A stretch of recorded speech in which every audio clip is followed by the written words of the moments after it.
Está iniciando. Pronto. Obrigado a todos pela presença e por acompanhar, assistir aqui ao Real Digital, esse evento que nós estamos organizando aqui no IPEA. Vai ser uma apresentação feita pelo Fábio Araújo, do Banco Central do Brasil, ele que coordena a iniciativa do Real Digital lá no Banco Central, e que vai nos apresentar o que de fato significa essa iniciativa, o que vem por aí em termos de inovações na moeda brasileira e suas implicações em termos de política monetária, questões cambiais, utilização de serviços, crédito e tal, o que isso pode implicar, o que já foi feito, o que está em andamento, né?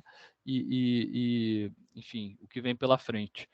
Então, muito obrigado, Fábio, pela disponibilidade em nos apresentar aqui essa iniciativa, e passo a palavra ao nosso palestrante. Boa tarde, Marcos. É um prazer estar aqui. O Banco Central tem feito um esforço de comunicação para esclarecer essas questões que você levantou. Então, eu tenho uma apresentação para compartilhar com participantes, para a gente poder dar andamento à nossa discussão.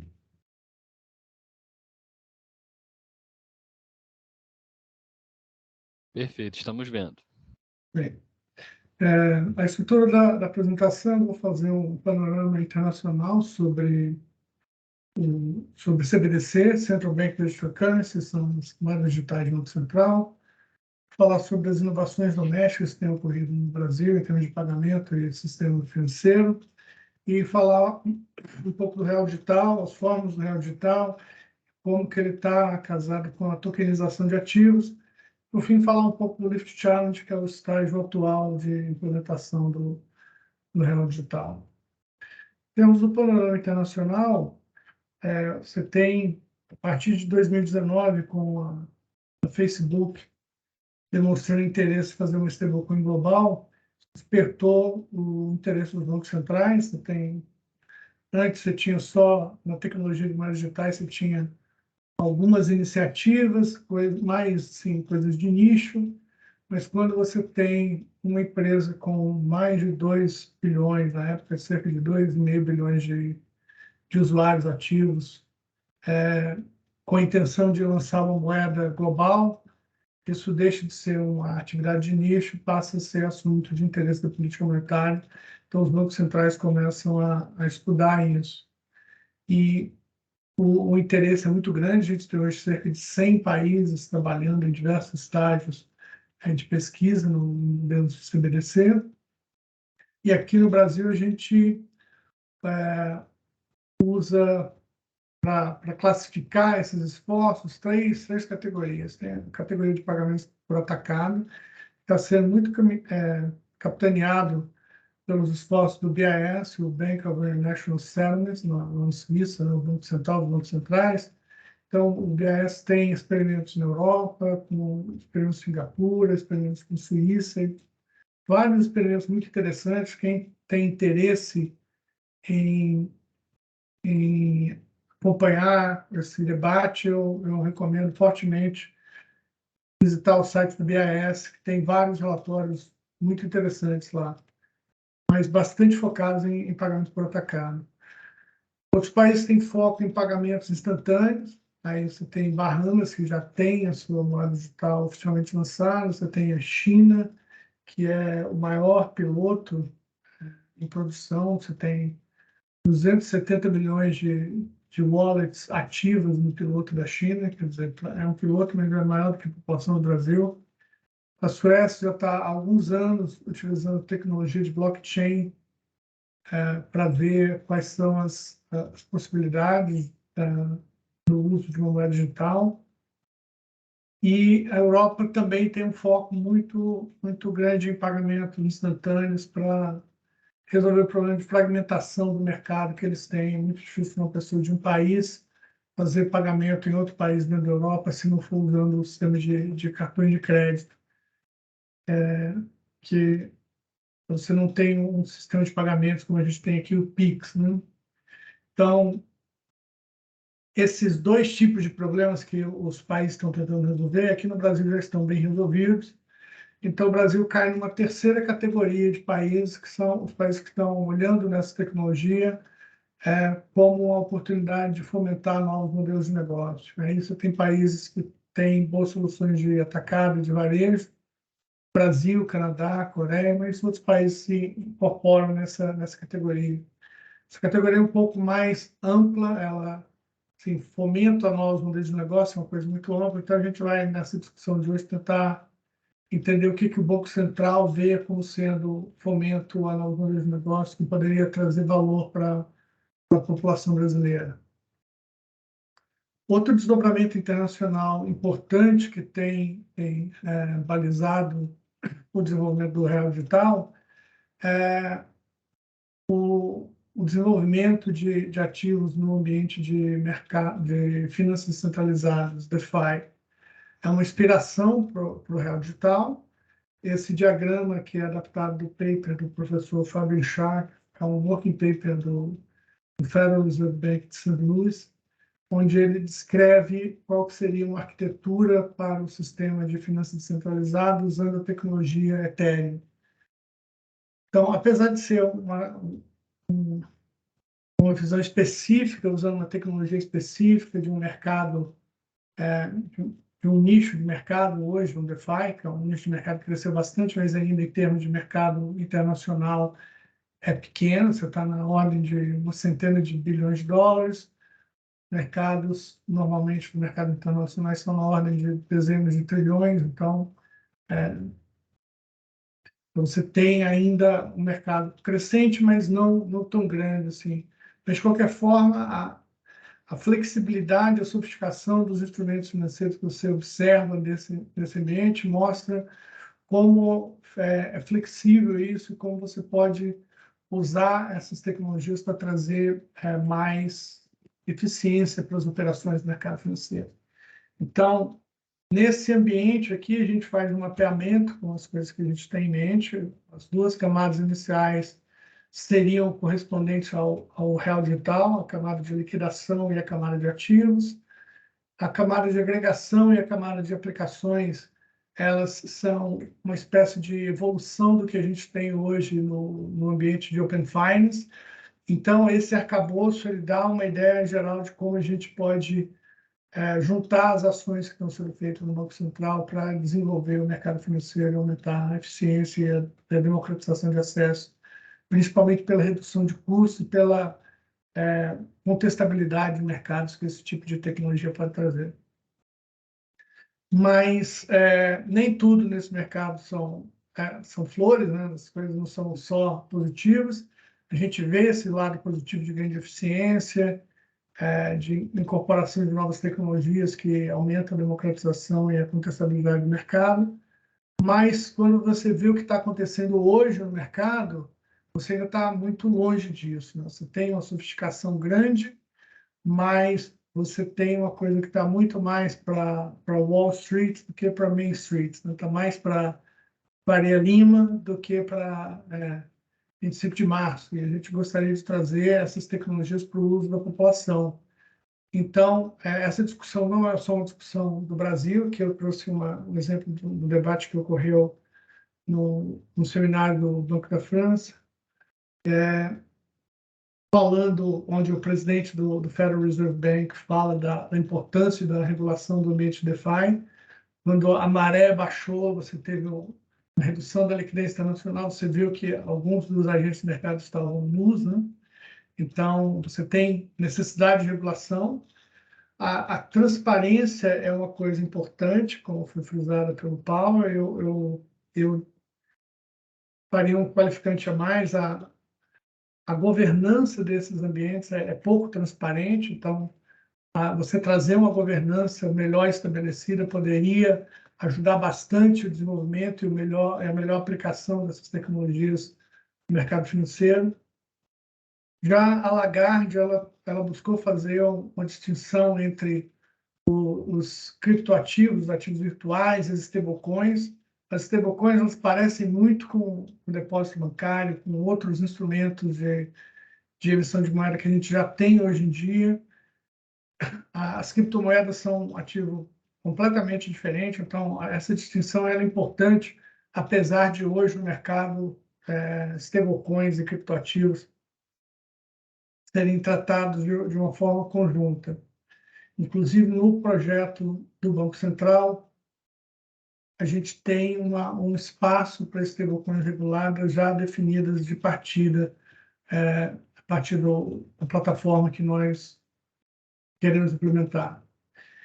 E aí a Lagarde segue dizendo que, olha, é uma oportunidade importante para os bancos centrais entrarem, e a CBDC, a Central Bank Digital Currency, são o caminho para os bancos centrais entrarem nesse ambiente de inovação. Então, esse discurso está bem alinhado com o Banco Central no Brasil e com essa visão de que a entrada do Banco Central no ambiente de moedas digitais, fazendo uso dessas novas tecnologias, é uma maneira do Banco Central continuar a cumprir sua missão de estabilidade e de estabilidade financeira, de estabilidade monetária. Então, apesar de, às vezes, pessoas olharem para os bancos centrais e ficarem espantadas, os bancos centrais estão entrando num campo de inovação. O Banco Central, de livro-texto, é conservador, né? E, realmente, eu concordo com essa visão. Agora, com o mercado se mexendo, as tecnologias se alterando, o Banco Central tem que adquirir ferramentas para operar dentro desse novo ambiente. Então, isso faz parte de adquirir as ferramentas adequadas para essa operação. Fábio, você prefere que deixe todas as dúvidas para o final ou é melhor interromper, tirar dúvidas? Pode tirar dúvida ao longo, que tem vários temas aqui se interligando, Sim. seria melhor. Então, para mim é uma grande novidade esse tema e tal, para algumas das pessoas talvez seja também. Então, eu queria talvez fosse bom já esclarecer de princípio, assim, qual é exatamente a definição da moeda digital que o Brasil pretende adotar. É uma coisa parecida com o depósito bancário, mas que não depende de banco e que fica reserva direto no Banco Central, e você não precisa de banco como intermediário. Isso é uma parte mais à frente da minha apresentação. Sim. Você está definindo primeiro as possibilidades e depois fechar no que vai ser Isso feito. aqui é mais, eu estou dando o panorama internacional e vou chegar no caso brasileiro. Mas o conceito de stablecoin que está mais ligado ao que o Brasil pretende fazer, seria isso, não? Olha, stablecoin, primeiro falar do conceito de stablecoin, se você for olhar, você vai ter pelo menos uns 3 conceitos diferentes, 3 coisas diferentes que estão sendo chamadas de stablecoins. A gente aqui no Banco Central do Brasil ainda estaria fazendo uma quarta proposta para que seria uma stablecoin, e é nesse sentido, de certa forma, eu pretendo chegar nos detalhes. Perfeito. Obrigado. Bem, então, falando das inovações domésticas, o Banco Central tem uma agenda orgânica de inovação. A gente tem, pelo menos desde o início do século, trabalhado em inovação no Instituto de Pagamento. A STR, que permitiu o TED, e trouxe mais integridade às operações, foi fundamental, né? Você parar de ter só as liquidações no final do dia e você reduzir o risco de crédito, foi um passo fundamental.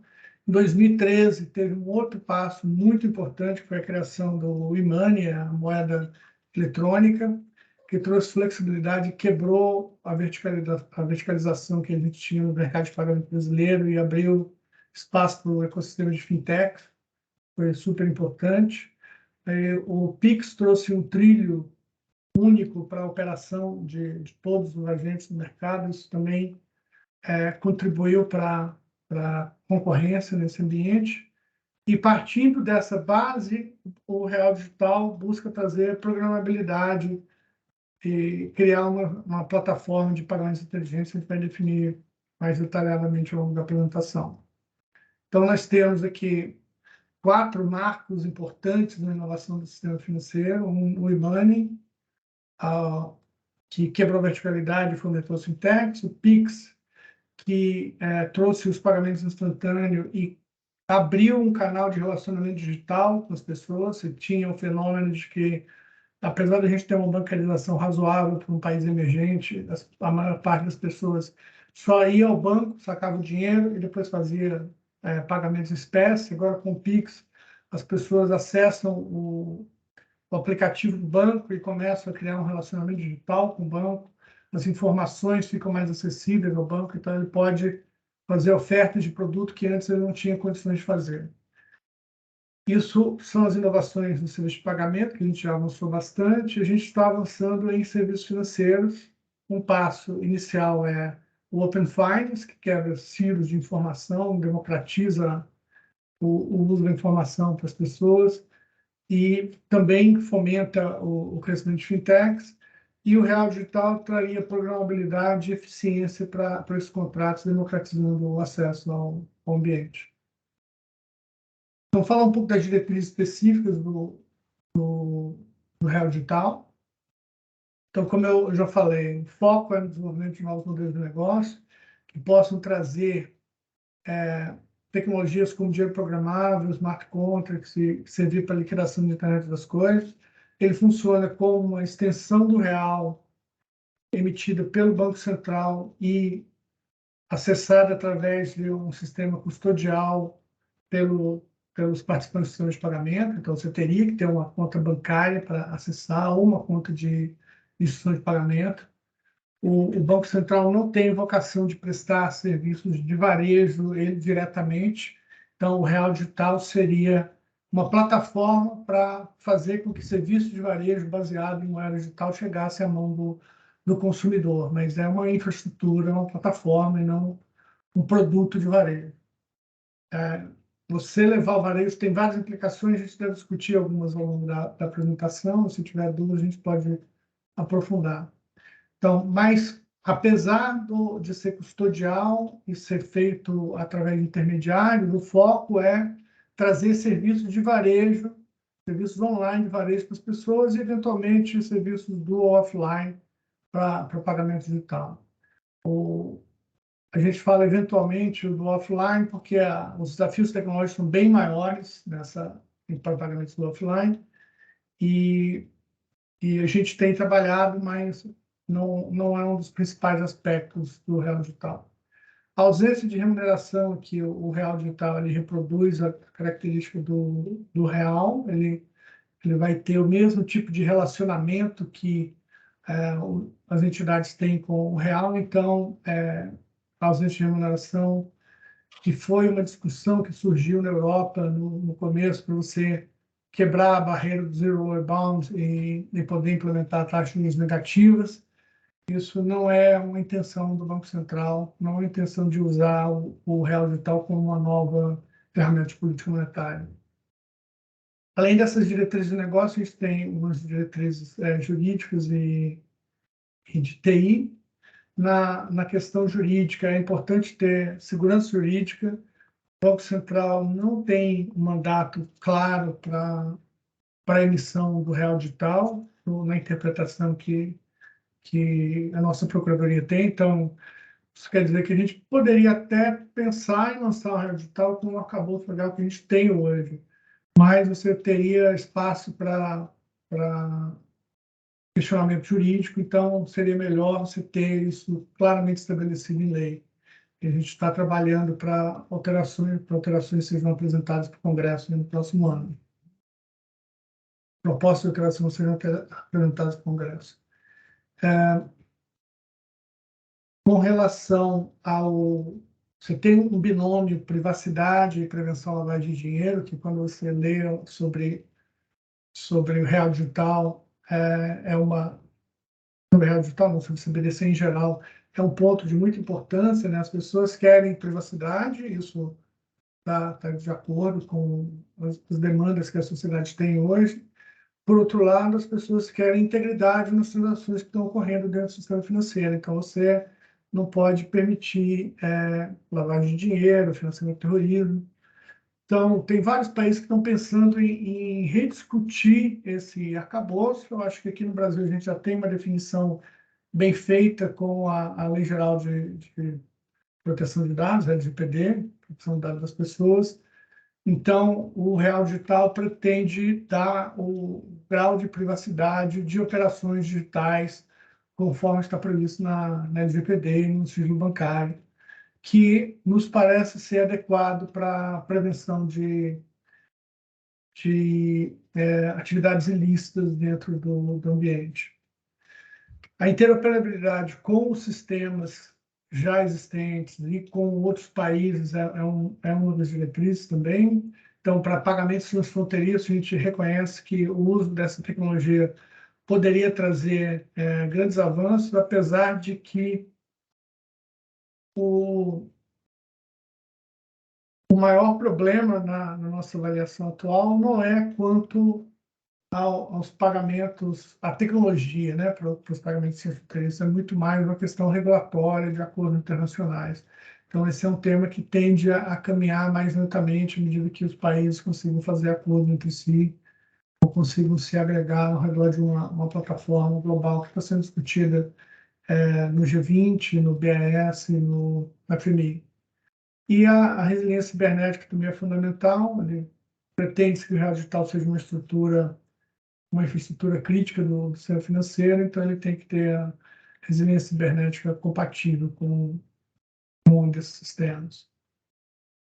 Então, agora, indo um pouco mais no detalhe, a gente vai falar um pouquinho dos termos que eu vou usar daqui para frente, que são termos que ainda não estão completamente definidos. Você tem o meio físico, que é o registro de depósitos e saques apenas, e aí é o real físico lá, moedas e notas, o dinheiro que o Banco Central emite, e é um passivo do Banco Central. Você tem o meio eletrônico, onde tem o registro de saldos, que é tipicamente centralizado, que é o que a gente tem hoje em dia. Lá você tem o real eletrônico, que é utilizado pelas reservas das instituições autorizadas e é passivo do Banco Central. Você tem o real escritural, que é emitido por um banco e utilizado por seus clientes e é passivo do banco emissor. Banco ou que é passivo do emissor pode ser um banco, uma IP, uma cooperativa. Agora, isso aí é o que a gente já tem. O meio que a gente quer implementar é o meio digital, que você tem o registro de propriedade de tokens, e aí a gente tem trabalhado bastante com a descentralização dentro do possível, dada as restrições de governança que a gente tem que garantir e restrições legais que a gente tem que cumprir. Então, nesse ambiente, você teria o paralelo do ambiente digital, do ambiente eletrônico. O paralelo do real eletrônico seria o real digital, e deverá ser utilizado como reserva das instituições autorizadas, vai ser um passivo do Banco Central. E você vai ter o real tokenizado, emitido por banco, e a ser utilizado pelo cliente, é passivo do emissor. Banco aqui, novamente, é uma instituição financeira, um banco, uma IP, uma cooperativa, um ente autorizado a operar no sistema de pagamento brasileiro.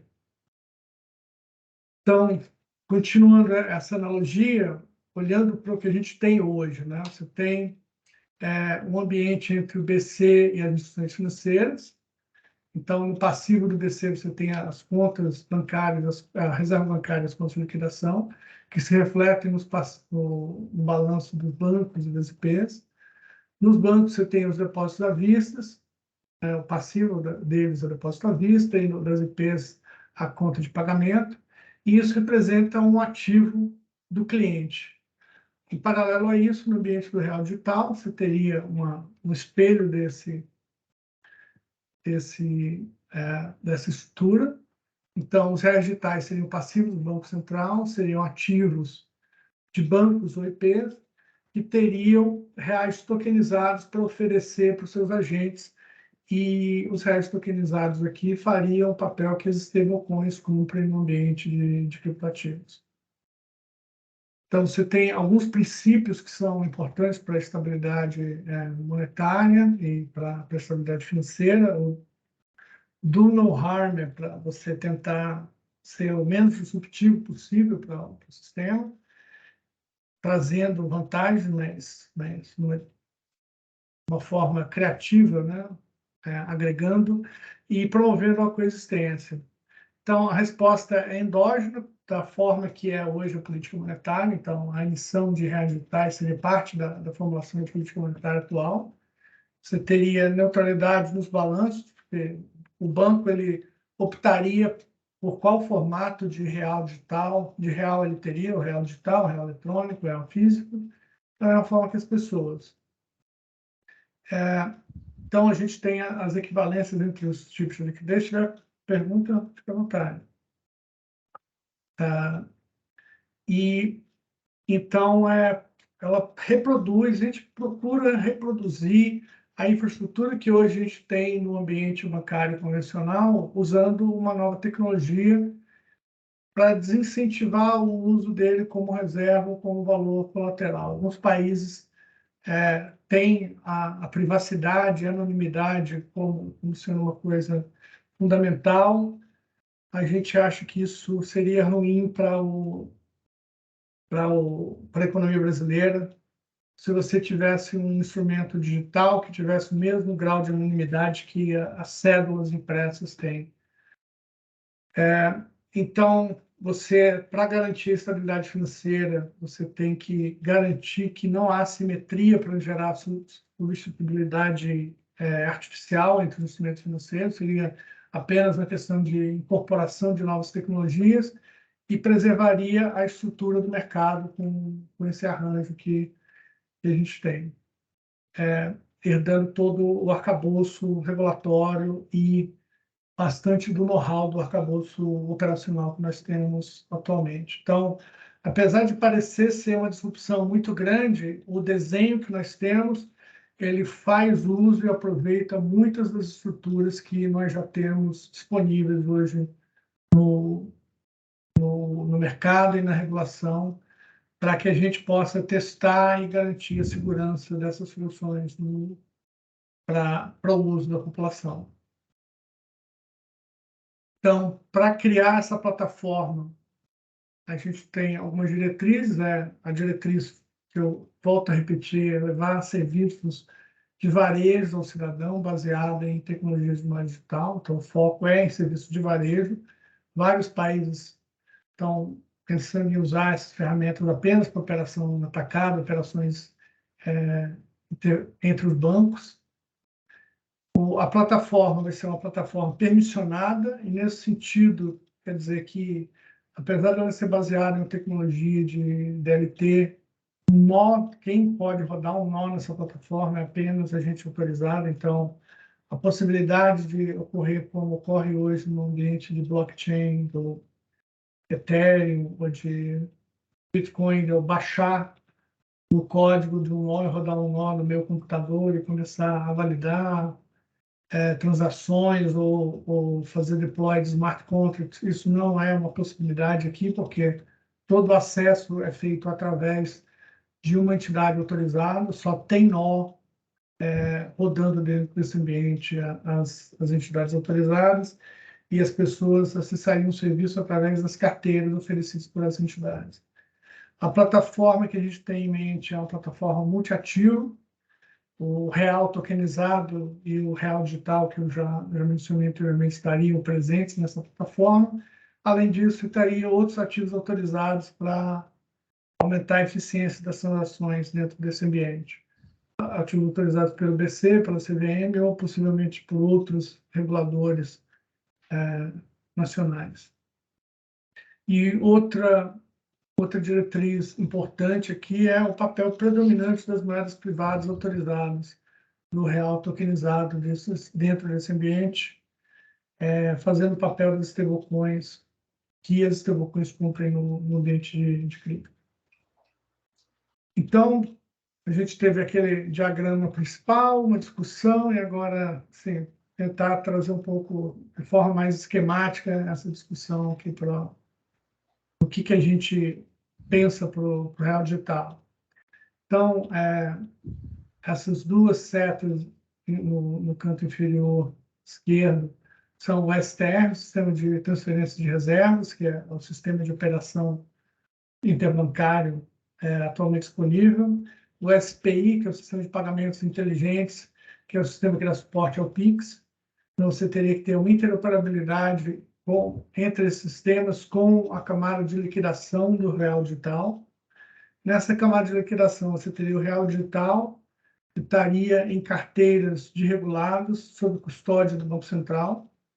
E aqui o sob custódia é uma coisa que precisa ser qualificada, porque quando você fala que uma wallet está sob custódia de alguém, normalmente você pensa no ambiente centralizado, porque todos os dados daquela carteira estão naquele hospedeiro, né? Por exemplo, os meus dados financeiros estão sob custódia do meu banco hoje.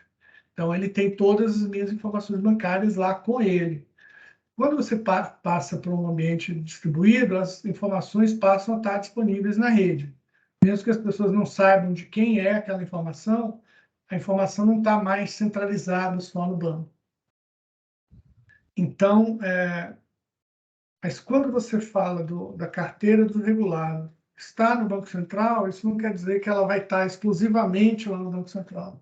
Isso quer dizer que o Banco Central tem uma ingerência sobre essas carteiras, da mesma forma que ele tem hoje sobre as contas de reserva que os agentes teriam, que os bancos e as IFs teriam no ambiente convencional. E quando a gente passa para o real tokenizado, que são os depósitos tokenizados, a gente tem um paralelo. Aqui o Banco Central está prestando serviço aos entes autorizados e aqui os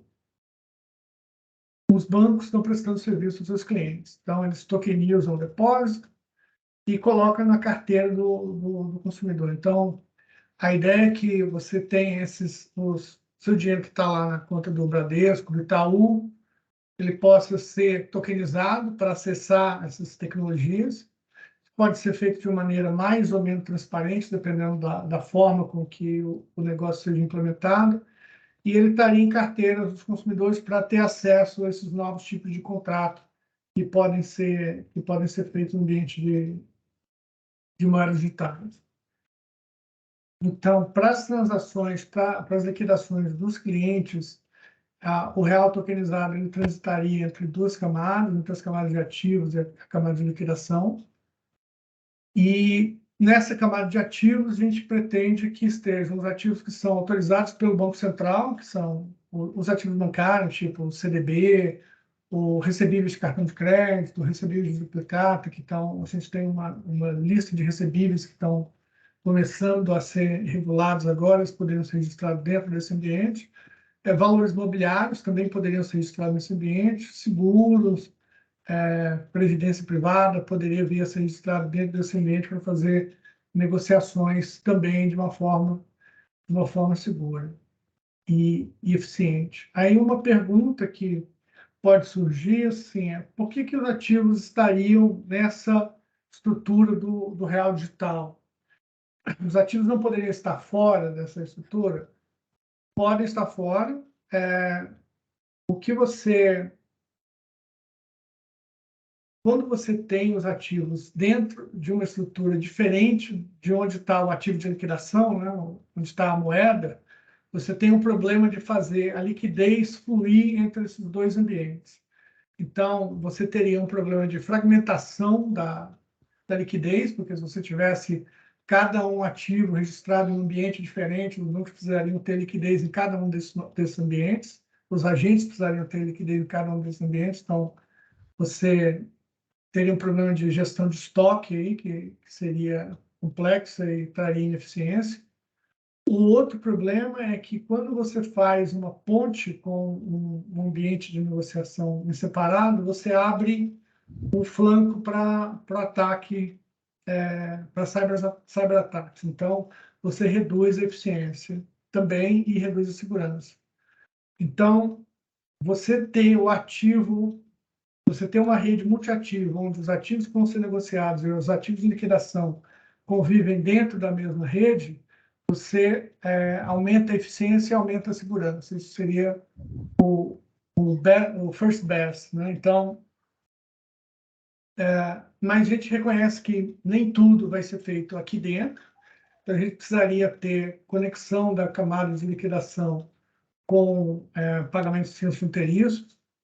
e com pagamentos no offline, isso que seriam dentro da tecnologia de CBDC, seriam com outros países ou com tecnologias para pagamento do offline, e para operação com outros ativos, para ligar em ambiente de negociação de ativos virtuais, que agora vão ser regulados em breve, de acordo com o que foi determinado no PL 4401, que vai virar lei, a gente ainda não tem o número deles, outros serviços e outros ativos tokenizados que não caberiam aqui dentro desse ambiente. A gente pode pensar em ativos que são regulados por entidades estaduais ou por entidades municipais, que poderiam estar registrados em redes separadas, caso seja essa a definição tomada. Então, isso aqui é o núcleo básico do real digital, e a gente teria as camadas superiores, que são camadas mais informacionais do que de transação de ativos nesse ambiente. Então, nos protocolos, você teria os protocolos básicos de corretagem, de créditos, derivativos, investimentos. Então, seria uma forma de você ter, pelo menos, parte do compliance, da supervisão e da regulação já embarcada em contratos básicos que poderiam ser utilizados por fintechs para construir, para dar foco no modelo de negócio que eles têm em mente. Com isso, cada fintech poderia oferecer um conjunto de serviços, e esses serviços seriam acessíveis através de agregadores. Eu não sei se algum de vocês assistiu a palestra do presidente Roberto Campos há pouco tempo. Ele tem falado bastante dos agregadores de serviços que funcionam tanto aqui no ambiente do real digital quanto no ambiente do Open Finance. Seria uma espécie de um curador de serviço financeiro, alguém que conhece a sua informação, conhece o seu perfil e que poderia oferecer serviços financeiros que são mais adequados para as suas necessidades, e com isso ele não seria exatamente o provedor de serviço financeiro, mas o curador, né? Ele pega serviços de diversos fintechs ou bancos que ofereceram serviços de camada para agregar e te dar acesso na camada de agregação.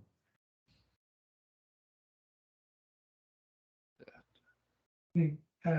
Pergunta? Não, eu tô tentando ir aprendendo aqui conforme você vai nos apresentando. Como eu te falei, eu não sou especialista em questões financeiras ou monetárias e tal. Então, para mim, assim, você falou do livro-texto, eu ainda estou lá naquele capítulo 1, entendeu? Então, foi bom você ter respondido lá atrás, que não era aquilo que eu estava imaginando, de ter lido uma matéria às pressas, que não seria necessário, por exemplo, ter uma conta em banco para ter um real digital lá escriturado direto no Banco Central, entendeu? Eu imaginava que fosse isso, mas não é. E aí você explicou a questão do meio digital, que tem paralelos diretos com o meio eletrônico que já existe, né? Então, o que ainda está ficando claro para mim aos poucos, ainda não está totalmente, o que ele tem a mais em relação ao meio eletrônico, né? E o que ele tem de vantagens e desvantagens em relação ao meio eletrônico. E, por outro lado, o que ele tem de vantagens e desvantagens em relação às outras moedas digitais, as não oficiais, não emitidas por Banco Central e tal. É isso que, no fundo, é a minha grande dúvida. É ser mais programável do que o real eletrônico, enfim, o meio eletrônico, né? Porque o programável do eletrônico, eu imagino que seja assim, olha, fazer um débito automático, fazer uma coisa assim, né? E não programar compras e vendas de ativos, etc. Eu acho que isso não sei o quanto isso já é possível com o eletrônico ou não, entendeu? Certo. Não, essa é uma questão muito pertinente. De fato, a ideia do real digital é construir essa ponte entre o sistema financeiro tradicional, o sistema eletrônico, onde você tem as transações que as pessoas estão acostumadas, e o sistema financeiro que está sendo desenvolvido com base em criptoativos, em tecnologias de blockchain, smart contracts e DLT. Então, você tem um ambiente hoje que está amplamente desregulado, ainda desregulado, que ele tem características novas e tem ganhos de eficiência, e aí os ganhos de eficiência estão na padronização da programação e do registro dos ativos. Então, você pensa assim, eu posso escrever um programa para fazer para fazer transações entre ativos? Posso, mas eu tenho cada tipo de ativo tem uma rede específica de negociação com um padrão específico de comunicação. Então, você poderia construir APIs para ligar essas redes e para fazer todas as negociações. Você teria que fazer uma padronização desse ambiente, no ambiente usando a tecnologia que a gente tem hoje no ambiente eletrônico convencional.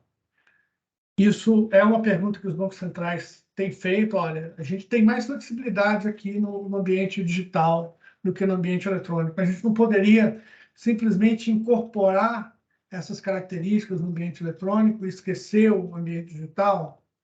Tem alguns bancos centrais que têm essa proposta. Aqui no Banco Central do Brasil, a gente avalia que essa é uma estratégia possível, mas é uma estratégia que posterga você lidar com a questão dos ativos digitais. Porque se eu faço, olha, eu vou reproduzir tudo que tem, todas as características interessantes que eu vejo no ambiente digital, eu vou reproduzir dentro do meu ambiente eletrônico. Então, você está, de fato, tentando fazer um muro ao redor do seu ambiente eletrônico e fazer um escudo, né? Defender o sistema tradicional contra o sistema que está sendo desenvolvido no ambiente de cripto. E a gente vê bancos que gostariam de usar essa tecnologia, que acham que você teria ganho de eficiência entrando nessas tecnologias, de um lado, e do outro lado a gente vê fintechs que se desenvolveram no ambiente de cripto, que elas têm uma vocação para trabalhar no ambiente mais regulado e gostariam de ter um ambiente regulado. Então, a ideia do Real Digital é trazer, de um lado, a tecnologia, que traz flexibilidade, essa padronização. Então, você poderia pensar assim, poxa, eu vou trazer uma tecnologia nova. Um banco pequeno, que não tem muito dinheiro, poderia ter dificuldade para implementar isso. E conversando com os bancos médios, bancos pequenos, a resposta que eu tenho com relação a essa preocupação eu tive uma resposta que eu achei muito interessante. O camarada, ele falou, olha, às vezes eu tenho vontade de oferecer um tipo de serviço, um LCA, um CPR, um tipo de ativo para o meu cliente, mas quando eu olho o sistema, eu penso, pô, vou ter que construir um sistema todo novo para pegar esse ativo. E aí, se eu quiser fazer outro ativo, eu tenho que construir um outro sistema todo novo. O ambiente atual é um ambiente onde você tem que ter agentes muito grandes, que eles têm que ter recursos para atuar em diversos sistemas com padrões diferentes. Dentro desse ambiente, uma vez que eu adquiri a tecnologia para registro do token, de uma forma geral, você pode registrar praticamente qualquer ativo. Então, não interessa se é LCA, se é CPR, se é um valor mobiliário, se é autorizado pelo Banco Central, ou se é autorizado pela Previc ou pela CVM. A forma de registro, a tecnologia que eu preciso para ter o registro é a mesma. Então, isso barateia muito e aumenta muito a contestabilidade. Então, eu acho que o ponto que essa plataforma traz, essa tecnologia traz, é ganho de eficiência. Você ganha muita flexibilidade na programação e você reduz o nível de risco, porque essas ações são feitas todas dentro de um sistema só, né? Hoje mesmo, no sistema tradicional, como eu falei, você tem o sistema de transferência de reservas, que é onde estão os ativos de liquidação. Você tem o sistema da B3, você tem vários sistemas da B3, um para registro de ações, um para registro de LCA, e assim por diante. Então, quando você vai fazer a transação, você precisa conectar esses sistemas para fazer uma liquidação. Então, você precisa ter uma contraparte central para garantir que os dois lados da transação ocorreram, porque eles estão em sistemas separados. Aqui você pode colocar um smart contract prestando esse serviço. Você fala, olha, eu quero fazer essa transação. O smart contract verifica se as condições para que aquela transação ocorra são satisfeitas e ele faz a troca do ativo imediatamente. Então, você acaba com esse risco, você tira o risco de contraparte e você aumenta a eficiência, né? Então, espera que essa tecnologia traga uma concorrência muito grande e um nível de democratização muito maior para as operações do mercado de capital, ou mesmo para coisas que a gente nem pensa, né? Assim, posso dar alguns exemplos aqui, as pessoas normalmente perguntam, mas o que dá para fazer com isso, né? Um exemplo seria, vamos supor que você tem lá um fundo de investimento, você faz uma poupança, você tem lá o seu fundo de investimento, um CDB, uma coisa assim no banco, e você pega o seu dinheiro e aplica.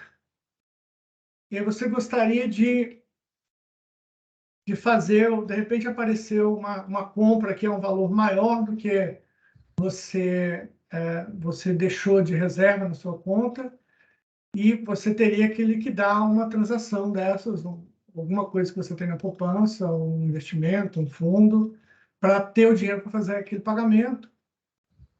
Você poderia, dentro dessa tecnologia, ter esse ativo já estaria tokenizado, você poderia usar uma parte daquele ativo em garantia de uma operação ativa, pegar dinheiro emprestado para fazer o pagamento e liquidar no final do mês. Então, isso você teria como fazer uma operação compromissada, uma pessoa física teria como fazer uma operação compromissada, porque o custo dessa operação praticamente seria o custo de uma operação normal, qualquer operação financeira normal. Então, você ganha eficiência na implementação de novos serviços. E uma outra dúvida que me surgiu quando você falou é que a ideia de desestimular o uso do real digital como colateral ou como reserva de valor. E agora esse exemplo que você me deu me pareceu um pouco diferente disso, mas o que exatamente significa isso? O que deve ser evitado e por quê? Assim, eu imagino que evitar o uso até do papel moeda como reserva de valor já exista um pouco essa ideia, né? Mas Exatamente. o que há de especial em relação ao cuidado de evitar que seja reserva de valor e que seja colateral também? Certo. Os problemas que a gente tem com o papel moeda, quando você leva isso para o ambiente digital, eles se agravam muito. Então, se as pessoas começarem a fazer reserva de valor no ambiente digital e você tiver anonimidade, a questão de lavagem de dinheiro pode explodir. Então, é uma questão muito, muito importante. Mas mesmo que você não tenha anonimidade, você trava a liquidez do sistema. Porque o que acontece hoje, né? Eu vou ao banco, faço meu depósito, ou tenho meu salário depositado lá no banco e eu tenho dinheiro para utilizar. Como o banco ele sabe que aquele dinheiro não vai ser todo utilizado ao longo do mês, ele vai pegar uma parte, fazer uma reserva para ter a quantidade de liquidação que é necessária, que as pessoas vão sacar, e vai utilizar esse dinheiro, essa liquidez extra para fazer operações de crédito. Agora, se você pega o real digital, fica sendo a forma de armazenar valor, o real digital ele é passivo do Banco Central, não é passivo do banco mais, como é o depósito bancário. Então, o banco não pode pegar uma parte desse recurso e multiplicar. Você acaba com o efeito de multiplicação e de emissão de liquidez pelos bancos. Isso é uma coisa que tem desdobramentos macroeconômicos profundos, né? Tem gente que fala, ia diminuir a liquidez da economia. Eu discordo dessa avaliação, porque você ia ter um mecanismo menos eficiente de provimento de liquidez. Porque como é que é feito o provimento de liquidez hoje? Eu preciso de dinheiro, eu vou ao banco e peço um empréstimo. E o banco emite moeda escritural. O banco emitiu o dinheiro. Ele tem que se acertar na parte de revisão, na parte prudencial, na parte de regulação e na parte prudencial, para garantir que ele tem ativos para cobrir as operações que ele está fazendo, para garantir que se eu chegar lá e pedir o meu dinheiro, ele vai ter o dinheiro para me pagar. Mas ele emite a moeda sob demanda. E num ambiente onde a reserva de valor fosse toda em real digital, o que ocorreria? Eu vou ao banco e falo, olha, eu quero pegar reais digitais emprestados. Bem, eu não tenho real digital, eu tenho que ir ao Banco Central para pegar real digital. Eu não posso emitir real digital, eu posso emitir real tokenizado. Aí ele vai ao Banco Central e fala, olha, eu preciso de reais digitais para fazer um empréstimo. O Banco Central, tá bom, mas o que você vai me entregar para eu te entregar os reais digitais? Ele vai ter que entregar algum ativo para o Banco Central. Se o Banco Central aceitar qualquer ativo bancário, você estimula o moral hazard, porque o risco do sistema bancário vai todo parar no ativo do Banco Central. Mesmo que você não tivesse esse risco de moral hazard, os bancos eles assumem risco nas suas operações, que são riscos que o Banco Central não está disposto a assumir. Então, mesmo que não tivesse o moral hazard, que você não mudasse o nível de risco do portfólio agregado do sistema bancário, você teria uma transferência desse nível de risco do ativo dos bancos para o ativo do Banco Central.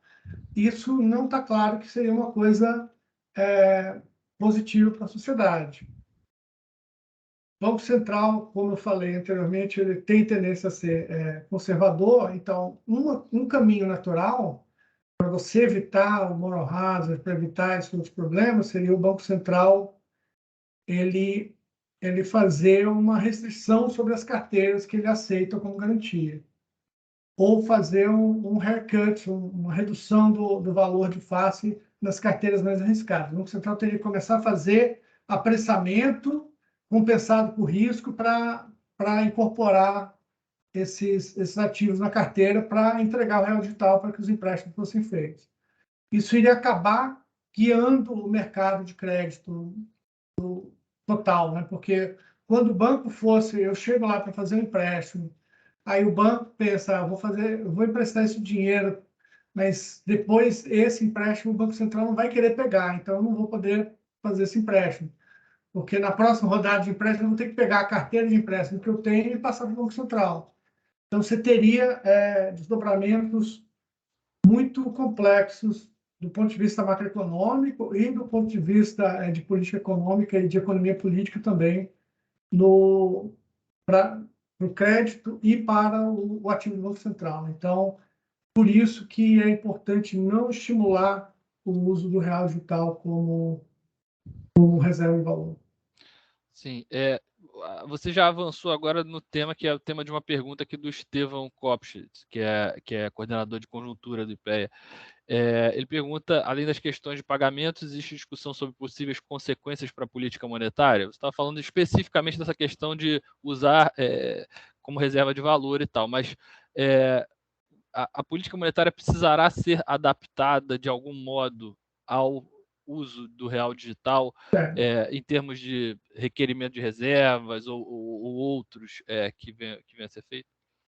Bem, eu estava falando até, então, em tese de uma moeda digital, não do real digital, que o real digital, como a gente tem essa estratégia de deixar o real tokenizado à frente na oferta de serviços, todos esses problemas que eu mencionei, eles ficam mitigados. Aí, quando você olha para a execução da política monetária, você tem menos, no caso do real digital, você tem menos uma mudança de paradigma e mais uma mudança de sensibilidades do modelo. O modelo é muito parecido, você continua com o mesmo tipo de relacionamento, só que esses relacionamentos eles vão se dar num ambiente muito mais dinâmico. Então, a gente entende que as elasticidades vão se alterar, então você precisa levar em consideração isso na formulação da política monetária. E, por isso, a gente tem planejado estágios de teste para que a gente possa mensurar em que direção que essas elasticidades vão se mover quando a gente implementar esse sistema. E aí, com relação às reservas, certamente você vai ter uma necessidade de ter reserva nesse ambiente, que vai estar representada aqui pela carteira dos regulados. E essas reservas, pode ser que elas tenham características diferentes das reservas que são necessárias para as transações hoje, que hoje se processam no ambiente eletrônico. Pode ser que as transações sejam mais rápidas, você precise de menos reserva. Pode ser que as transações elas tenham um travamento mais longo, você precisa de mais reserva. Então, você precisa avaliar como é que vai ser a dinâmica que o mercado vai dar para esse novo espaço. A gente realmente não sabe. A gente sabe que é necessário um colchão de reservas específico para liquidez aqui nesse ambiente, e a gente vai desenhar, provavelmente, com reservas compulsórias, com reservas voluntárias e com o cumprimento de índices precaucionários de liquidez, que são as medidas prudenciais que o banco tem com relação à liquidez dos bancos e dos regulados. Perfeito. Eu acho que você parou a apresentação que você vinha fazendo, deve ter mais slides, eu não sei, mas Tem mais enfim, slides. Como você perguntou se tinha alguma dúvida, a gente foi perguntando, mas fica à vontade. Não, mas eu achei que esse era um ponto bom para parar, porque eu tinha definido bastante das coisas. Então, tem essa. A única coisa que eu não falei aqui ainda desse slide foi a questão dos oráculos e da internet das coisas. Você tem um fluxo informacional nessas camadas aqui. O oráculo ele é um provedor de informação, como a gente tem mercados dentro e fora desse ambiente, então preços e fatos são gerados também fora do ambiente do real digital, então você precisa de oráculos, que são agentes acreditados para a prestação desse serviço. E a internet das coisas é outro fluxo de informação que é importante que você tenha agentes acreditados prestando essa informação. São questões que ainda estão bastante em discussão hoje nos desenhos de plataforma de moeda digital. Falar da tokenização de ativos. Você viu que a tokenização de ativos é um aspecto fundamental de o que o real digital pode fazer, né? Como você falou lá no começo, a primeira impressão que as pessoas têm é que o real digital vai ser mais um mecanismo de pagamento, mais uma forma de guardar dinheiro, mas a gente vê no Banco Central como sendo uma moeda de liquidação para transações financeiras que traz mais eficiência e mais democratização para o acesso a esses instrumentos. Então, e por que isso é importante, né? Quando a gente tem um ativo no ambiente digital, para você fazer uma troca, você precisa entregar um outro ativo digital. O que está ocorrendo hoje? Hoje, se um banco tokeniza um ativo, para fazer a liquidação, ele vai precisar de uma stablecoin, que não tem uma regulação específica, não tem um grau de segurança adequado na maioria dos países. Aqui no Brasil também ainda não tem, a gente ainda está trabalhando nessa regulação. Então, com a presença de uma fonte de liquidez representada pelo real na forma digital ou pelo real tokenizado, você vai ter muito mais garantia e muito mais segurança nas operações que são feitas dentro desse ambiente. Então, o real digital ele passa a existir para resolver um problema de negociação de ativos no formato de token. Então, a tokenização de ativos é um passo fundamental para que o real digital seja efetivo no oferecimento de serviço das pessoas. Então, a proposição que a gente tem é que a escrituração de ativos em ambientes regulados, com tecnologias de ativos digitais, pode aumentar a eficiência do mercado. Isso é uma avaliação que uma parte dos bancos corrobora. Ela simplifica o processo de negociação, ela mantém a integridade da transação usando recursos tecnológicos e tem o máximo ganho de eficiência, como eu mencionei anteriormente, quando está numa plataforma única. Hoje foi publicado uma resolução do Banco Central falando da criação de um GT interdepartamental, grupo de trabalho interdepartamental, sobre tokenização de ativos, e o objetivo é identificar as sinergias e as vantagens que essa tecnologia pode trazer, revisando o ciclo de negociação para você facilitar o acesso aos ativos e ao mecanismo de negociação. Então, em termos de negociação de ativos, a gente vê aqui uma uma gradação de dificuldades. Quando você está dentro do ambiente do real digital, naquela camada de ativos que eu mencionei, que a gente discutiu anteriormente, você tem governança compartilhada com os reguladores nacionais, e essa coordenação com os reguladores pode gerar um ambiente de alta eficiência. Você tem ativos e tecnologias padronizadas, facilitando a entrada de novos agentes. Mas a gente, como eu mencionei, nem todos os ativos vão estar registrados lá, mesmo porque isso nem é de interesse dos reguladores nacionais. Você tem, por exemplo, ativos, os DETRANs, eles cuidam do registro de automóveis, os cartórios cuidam do registro de imóveis, e eles podem usar essas tecnologias de DLT, mas pode não ser uma tecnologia compatível diretamente com a tecnologia que o Banco Central escolha para a criação da sua plataforma. Então, você pode ter um tipo de padronização diferente para cada uma das redes, e você tem uma dificuldade de governança, dado que essa governança não está coordenada. É muito mais difícil você coordenar entre agentes federais e subnacionais do que apenas entre os agentes federais. E, por fim, em grau de dificuldade, você tem as redes públicas, que têm governança autônoma, e aqui redes públicas são a Ether,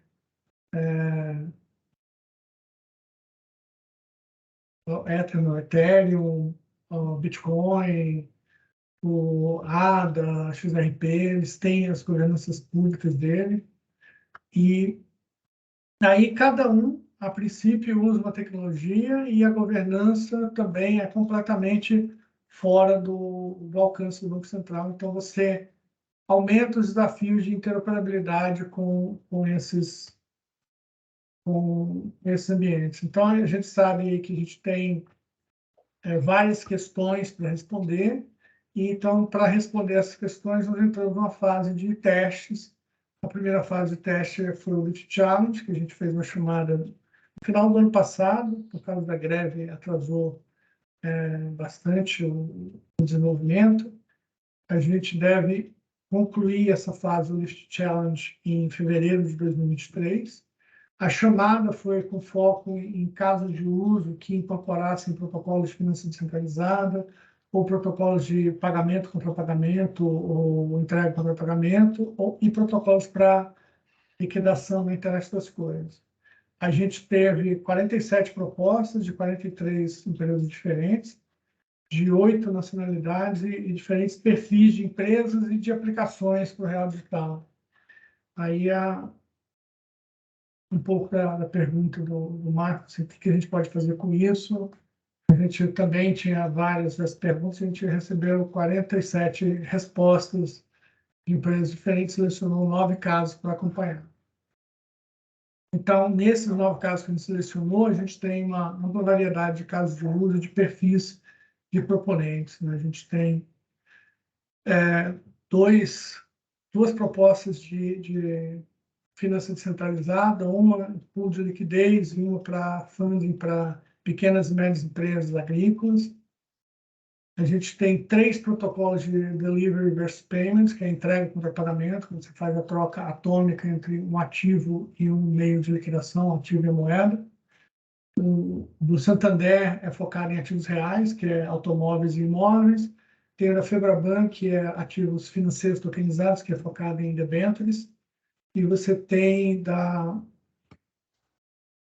proposta do mercado Bitcoin, que é focada em ativos virtuais. Além disso, tem uma proposta de dual offline, que é pagamento onde nenhum dos dois participantes está online, é um pagamento digital onde nenhum dos dois participantes tem acesso à internet. Isso difere um pouco do pagamento offline, que a gente fala, às vezes, para o Pix, que seria um pagamento onde um dos agentes está offline, então você precisa de um protocolo de comunicação que faça o envio das informações dos dois participantes pelo mesmo canal, mas, de qualquer forma, é uma operação online. Aqui, a operação do offline, você não tem nenhum dos dois participantes conectados à internet, então você precisa de várias várias soluções tecnológicas criativas para fazer isso. A G+D é a criadora de soluções de tecnologia de chip de cartão de crédito, do chip do SIM card. Eles têm uma proposta bem interessante que a gente está avaliando lá no Lift Challenge atualmente. Tem o PVP entre Brasil e Colômbia, que é pagamento contra pagamento, então essa é a troca entre moedas Brasil e Colômbia, que foi feita a proposta pelo Banco Itaú. A gente tem conversado com a Colômbia sobre esse assunto, e outros países da América Latina têm mostrado interesse em acompanhar os desenvolvimentos. A gente tem uma aplicação para a internet das coisas, que é a gestão de armários inteligentes usando smart contracts, para fazer entrega de e-commerce. É uma entrega contra pagamento feita para não só um ativo real, mas um ativo físico, né? Quando eu abro o locker, eu gero o evento e aí disparo o pagamento. E você teria uma solução de dinheiro programável para rastrear fundos para atividade rural, de crédito direcionado para atividade rural. A gente tem, então, aqui uma variedade grande de projetos que ajudam a gente a atacar cada uma das questões que a gente tem nesses diagramas que a gente apresentou, que eu apresentei anteriormente. E a gente tem uma variedade grande também de empresas envolvidas. Aqui está marcado empresas que trabalham na parte de cripto, mais na parte descentralizada, mais no ambiente de DeFi. A gente tem empresas que trabalham no ambiente de cripto, mais na parte centralizada, mais voltada para CeFi. A gente tem empresas que são incumbentes, que são os bancos, o TradFi, que o pessoal fala, né? O Traditional Finance, o Santander, a Febraban, o Itaú, a Tecban e a Vert, além da B3. Tem duas empresas de fornecimento de solução de tecnologia de pagamento, a G+D e a Visa. E tem também a CPQD, a Oliver Wyman e a Microsoft trabalhando em conjunto nesses projetos. Além dessa lista inicial, outros parceiros se juntaram a alguns projetos. A Aave se juntou com a Fireblocks e a Polygon para implementar o projeto. Santander se juntou com a R3 e com a Parfin também. A Febraban trabalha em conjunto com a R3. A G+D, eles são uma empresa muito grande, eles têm proposta toda in-house.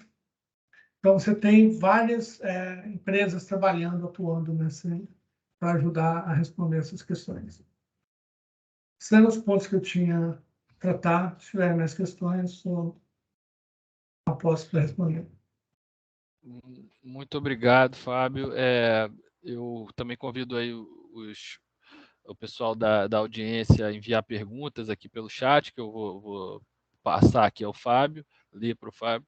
E queria perguntar um pouco também, Fábio, sobre qual pode ser o papel de duas coisas. Uma de incentivo, talvez, se existe, a internacionalização do uso do real de algum modo, e se há algum impacto. Você falou um pouco de política monetária, mas qual o impacto em questões cambiais possível, entendeu? Se há algum, não apenas em real contra moedas de outros países, mas também com relação a outras moedas digitais. Assim, a criação dessas inovações pelo Banco Central tende a valorizar ou desvalorizar as outras moedas digitais de algum modo? Como é que há alguma expectativa quanto a isso? Os ativos digitais, o problema é que o que as pessoas chamam de moedas digitais, vou começar pela parte final da pergunta. Apesar de ter nome de moedas digitais, como o Bitcoin, por exemplo, o Ether, ADA, XRP, a maioria desses ativos,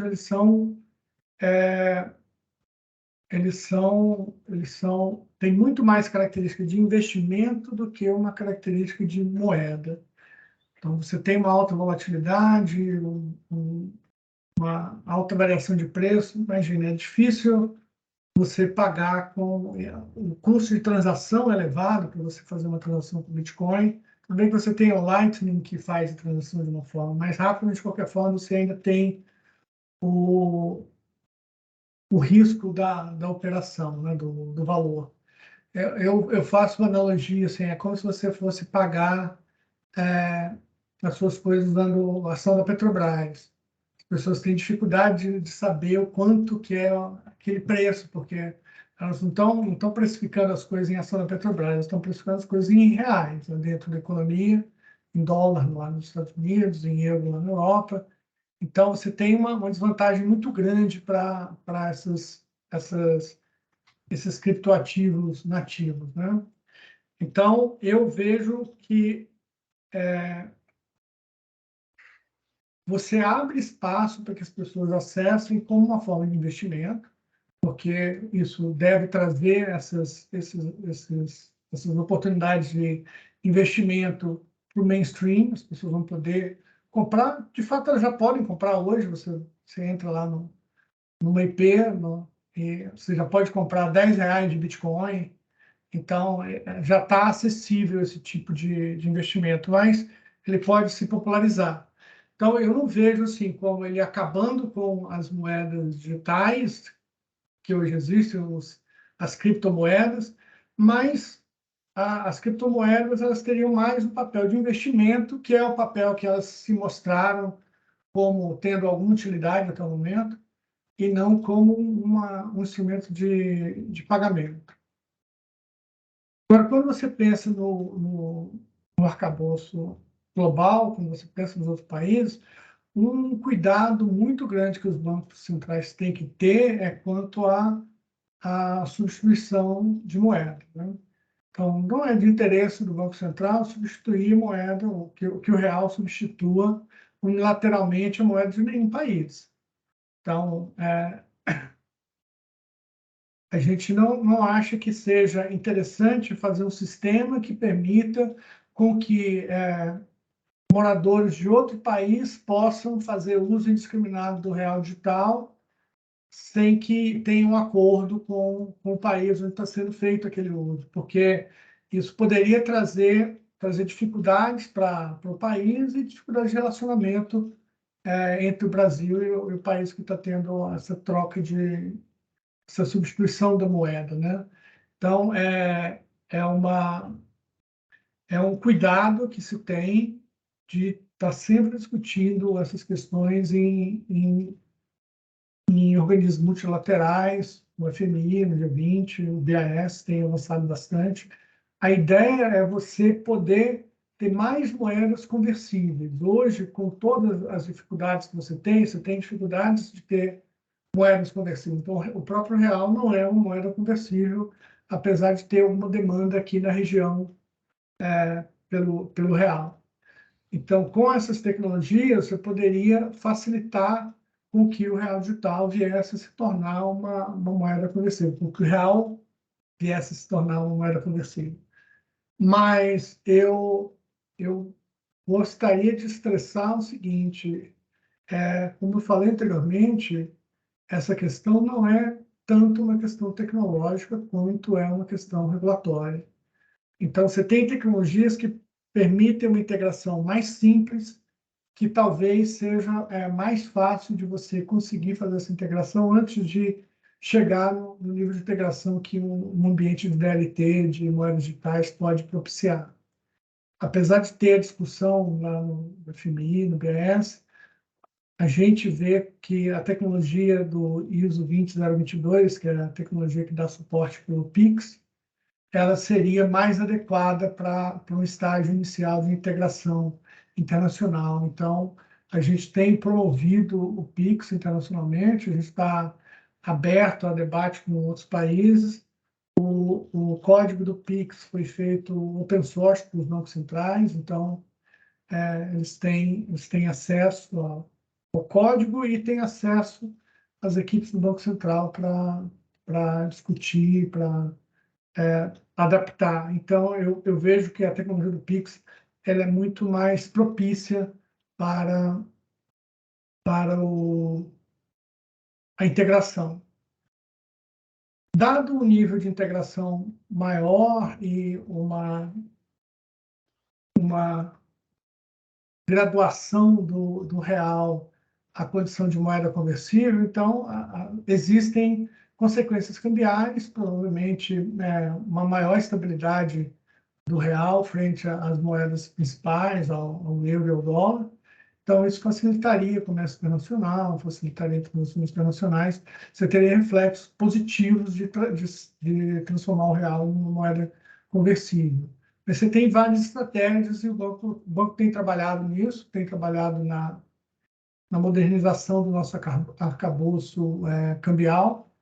E o real digital é uma possibilidade, mas não é a única possibilidade. De fato, eu acho que há outras possibilidades que podem se materializar antes do que o real digital. E só queria também pedir para você detalhar um pouco mais, se possível, assim, como você vê as iniciativas de outros países. Você mencionou rapidamente a iniciativa chinesa, que seria um piloto maior do que a nossa população já. Mencionou, enfim, as discussões na área do euro, que seriam ainda, acho que, muito preliminares, pelo que eu entendi. E se você pudesse explicar um pouco mais, assim, quanto que os outros países estão andando nessa mesma direção ou não que nós pretendemos trilhar. Certo. Essa direção que a gente pretende trilhar é uma direção bem nova na discussão. Isso a gente ajudou a promover essa visão sobre as CBDCs. Quando as CBDCs começou o debate sobre CBDCs, basicamente você tinha a ideia de fazer ou pagamentos por atacado ou pagamentos instantâneos. E era isso que você via na literatura, nas discussões dos bancos centrais. Pagamentos por atacado, eles são interessantes, mas eles não agregam tanto na população em termos de flexibilidade, de novas ferramentas. Então, é uma coisa que não é tão interessante para o Brasil, que é um país tão grande, né? Singapura, Suíça, que tem muitas transações internacionais, aí um sistema de pagamentos por atacado transfronteiriço aumenta bastante a eficiência. O Brasil não é exatamente o caso. E a gente já tem uma boa solução, o nosso STR, né? O Sistema de Transferência de Reservas, é um sistema de pagamentos por atacado extremamente eficiente. Então, essa não é uma linha de atuação interessante para a gente. Agora, os países que vão para pagamentos instantâneos, eles se deparam logo com um problema. A gente tem que fazer o dinheiro chegar na mão das pessoas. E se for a moeda do Banco Central no formato digital, na mão das pessoas, você gera todas aquelas questões de desintermediação e de problema de crédito que eu mencionei anteriormente.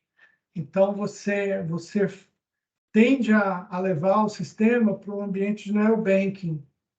Há defensores teóricos do ambiente de neurobanking, mas até onde eu conheço literatura, você tem uma redução de welfare no ambiente de neurobanking. Então, os bancos centrais, quando chegam nesse ponto, poxa, mas se a gente quer que o dinheiro chegue na mão do usuário final, então a gente corre esse risco. Vale a pena esse risco? Os bancos centrais estão meio que parados debatendo sobre isso. Isso aconteceu em vários países, Europa principalmente. A Europa tem bastante clara a intenção de fazer o dinheiro chegar, o euro digital chegar na mão do usuário final. Mas aí eles vão querer fazer um monte de restrições, você vai acabar não fazendo o euro uma ferramenta tão flexível quanto a tecnologia poderia proporcionar. E aí, quando você vai para esse tipo de aplicação, como eu tenho conversado com outros bancos centrais que chegam, poxa, vocês têm o BIX, que é um sucesso, vocês vão fazer CBDC, a gente está pensando em fazer uma CBDC para pagamentos instantâneos. A minha resposta para essa indagação é assim, olha, se o que você quer fazer é pagamento instantâneo, a tecnologia do Pix dá uma resposta melhor do que a CBDC. A CBDC, ela pega o sistema financeiro e leva para um paradigma diferente. O pagamento instantâneo, ele só melhora as condições do sistema financeiro atual. Então, se só o que você quer é pagamentos instantâneos, você não precisa fazer esse deslocamento de paradigma, né? Você não precisa incorporar essa tecnologia. E a maioria dos bancos centrais tem medo de incorporar essa tecnologia. Essa é uma tecnologia que está em desenvolvimento, ainda tem vários pontos que precisam ser resolvidos. A gente mesmo tem enfrentado várias dificuldades com relação aos experimentos que a gente tem rodado com os participantes do LIFT. A gente vê um trade-off claro entre privacidade e composibilidade dos serviços financeiros. Assim, no ambiente de Ethereum, você tem a composibilidade máxima, mas toda a informação é pública. As pessoas têm a ideia de que a informação no ambiente de blockchain é uma informação anônima, mas ela, de fato, ela é uma informação pública. Ela tem uma pseudonimidade. E você tem empresas especializadas em decifrar essa pseudonimidade. Então, o pessoal que opera fazendo besteira no ambiente de Bitcoin, de Ether, essas empresas de inteligência, elas têm mapeado quais são as contas, sabe para quem pertence. Então, essa anonimidade, ela é uma anonimidade de primeira ordem só. E para garantir verdadeiramente a privacidade das pessoas, a gente precisa ir além disso. Então, a pseudo-anonimidade não traz a privacidade que você precisa para garantir os requisitos legais brasileiros atualmente. A gente tem essa avaliação que a gente ainda não tem uma solução fechada para isso. E se a gente trava a pseudonimidade para ficar mais privado, aí você perde o acesso que os smart contracts precisam da informação para rodar, e aí você perde a composibilidade. Então, você tem esse trade-off e a gente está trabalhando em encontrar qual é o ponto específico. Internacionalmente, essas discussões que eu apresentei, elas avançaram. Então, Singapura tem feito experiências parecidas com o que a gente tem feito.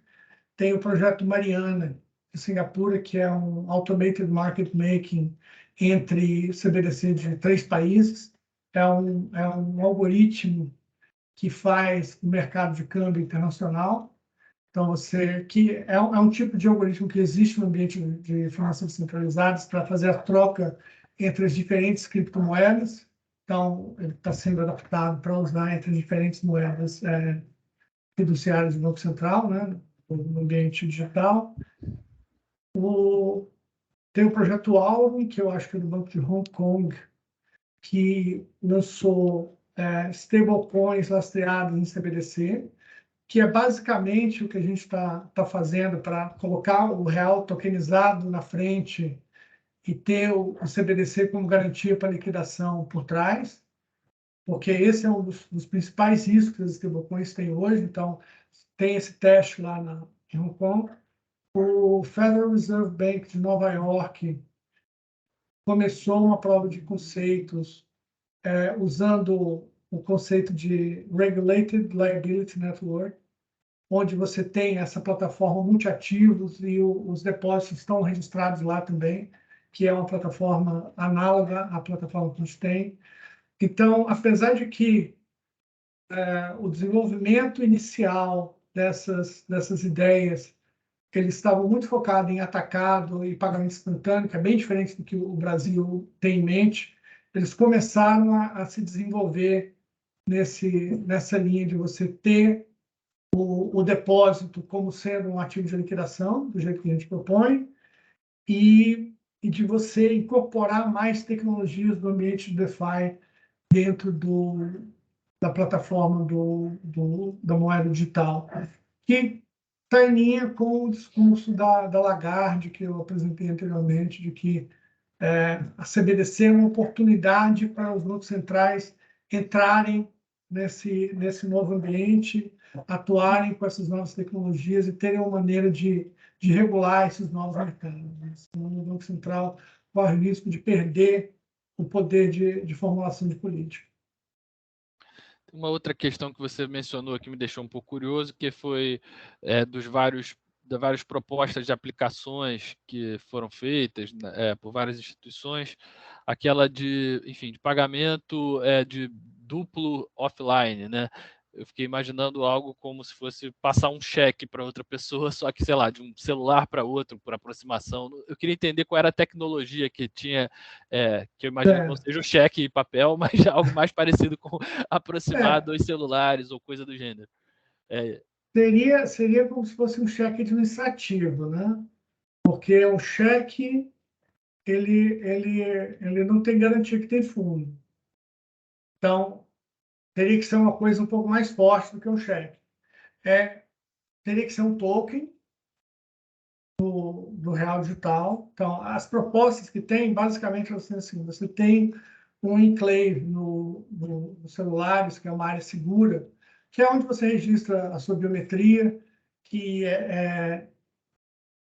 eu não vou dizer impossível hackear, porque nada é impossível hackear, mas é muito custoso hackear. Então, você teria o registro dos tokens dentro desse, e você teria um ledger parecido com o ledger que você tem no blockchain convencional, uma mini versão dele dentro da sua área de seguro do celular. Então, eu vou ao banco e transfiro tokens do real digital, aí teria que ser passivo do Banco Central mesmo, para essa área, e eu poderia fazer transação depois, transferir esse token para outro, e aí ela vai com toda a autenticação para garantir que esse token não foi reproduzido no meio do caminho. Você tem uma tecnologia que é um tanto complicada para garantir isso, ela está em testes, o pessoal acha que é seguro o suficiente, mas, de qualquer forma, não é uma solução ampla, né? Não é para você fazer assim, eu vou guardar a poupança da minha vida nesse No lugar. celular, claro. Você Isso vai guardar um certo valor que você possa usar no lugar que não tem internet e exatamente, que alguém possa receber e tal. exatamente, seria uma espécie de dinheiro de troco, né? Um dinheiro de bolso que você vai, você não tem acesso, eu posso pagar com esse dinheiro, como hoje você tem, sei lá, R$ 50, R$ 100 na carteira, você poderia ter até, dependendo do perfil do cliente, você poderia ter mais, poderia ter R$ 1.000, R$ 2.000. Mas esses tokens, eles têm vários mecanismos de segurança, né? Como assim, você precisaria revalidar ele online com uma frequência mínima. Tem empresas que falam que teria que ser pelo menos uma vez por dia. Eu acho que para uma aplicação ser útil, a gente teria que ter assim uma vez por semana aqui no Brasil, porque você pensa assim, eu estou numa área rural, poderia fazer o uso para fazer pagamento, uma vez por semana eu vou ao centro da cidade, aí eu conecto no Wi-Fi do banco e faço a validação dos tokens. Então, uma validação uma vez por semana seria bom aqui no Brasil. E você tem também assim a quantidade que você pode ter, aí seria por CPF identificado, então não adiantaria eu ter vários dispositivos para tentar armazenar mais, porque isso aí seria mais para prevenção à lavagem de dinheiro, para evitar que as pessoas pegassem um monte de chips e guardassem dinheiro em chips, né? E também o número de transações que você faz com o token antes de revalidar ele no ambiente online. Porque para evitar que você tivesse propagação de um token corrompido dentro desse ambiente. Perfeito. Bom, estamos chegando aqui ao fim do nosso horário pré-combinado e queria te agradecer muito aí pela disponibilidade em nos apresentar todas essas inovações, esses planos. Uma última questão só, que eu acho que assim, você falou de um prazo, você não falou muito de datas, né? Que eu acho que deve ser uma questão sempre mutável, né? Mas Você falou de uma data lá em, acho que fevereiro de 2023, para a conclusão daquela chamada, né? E o que mais que vocês têm de imaginado no cronograma futuro, assim, de meses, anos, assim, para a implementação do projeto? Nós temos um piloto que está programado para entrar em operação em 2023. Ele deve ficar em testes para a gente acertar todas as questões de elasticidade, de integridade das transações. Isso a gente deve levar, a gente calcula que deve levar uns 18 meses, né, nessa fase de testes. E aí a gente espera que depois disso, então seria lá para 2025, a gente tenha condição de fazer uma abertura para o uso da população.